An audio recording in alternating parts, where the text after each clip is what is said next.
Well, hello again, friends, and thanks for tuning in here again on this Canada Day Wednesday. And I'm wearing my Canada Day red and white in honor of the great country that we live in. And as I was thinking about a verse that I wanted to share with you devotionally, because this is also our midweek devotion day, perhaps the most Canadian verse in the whole Bible is one that's found in Psalm 72, which is a psalm that King Solomon wrote on one level as a prayer for himself and his own rule at the time when he was living and ruling in the nation of Israel, and on another level as a prophecy for the coming Messiah who wouldn't arrive until we get to the New Testament nearly 1,000 years later in the person of Jesus. And so in this psalm, Solomon talks about giving justice to the king and giving him wisdom to judge fairly and to rule prosperously so that everyone who was part of the kingdom would benefit equally. And then in verse 8, he makes this comment.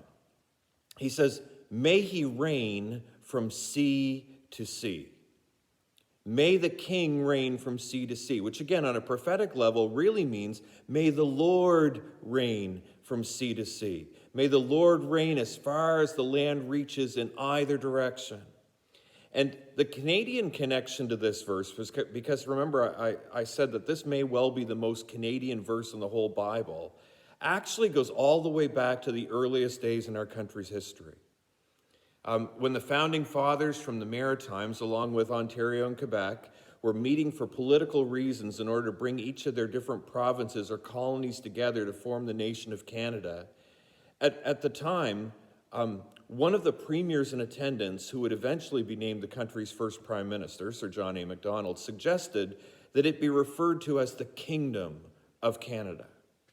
That it be the Kingdom of Canada. And they debated that for a while, but it was determined in the end that it didn't feel right, that it might have unfortunate political things to do or say or repercussions. And so they were at a bit of a standstill on it. And then the New Brunswick Premier, Sir Samuel Tilley, who was, by the way, little fun fact, was born just down the road from us in Gagetown, New Brunswick, he spoke up.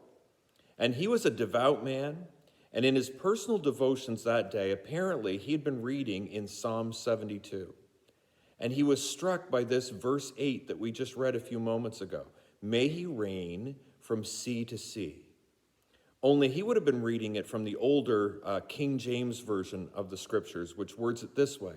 He shall have dominion from sea to sea. And so, with the conviction that this newly forming nation would be a nation united under God, he proposed that it be called the Dominion of Canada. Up until that point, no other nation had ever used that wording in their formation of their nations. And it was agreed upon, and it stuck. And now, all these years later, when the country literally stretches from sea to sea, as followers of Jesus, I believe that we now stand in a tradition that reaches back more than 150 years where we can pray that God would indeed reign from one side of our great country to the other. And I see that as a call to prayer, actually. I hope that you do too. So pray for God to bring a fresh wave of awakening and awareness of his presence in our land.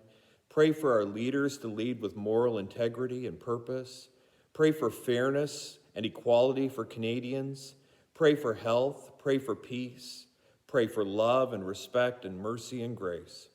And pray that God's will would be done here in this great nation, even as it is in heaven. Thanks again, everybody. Stay safe and stay faithful, and happy Canada Day.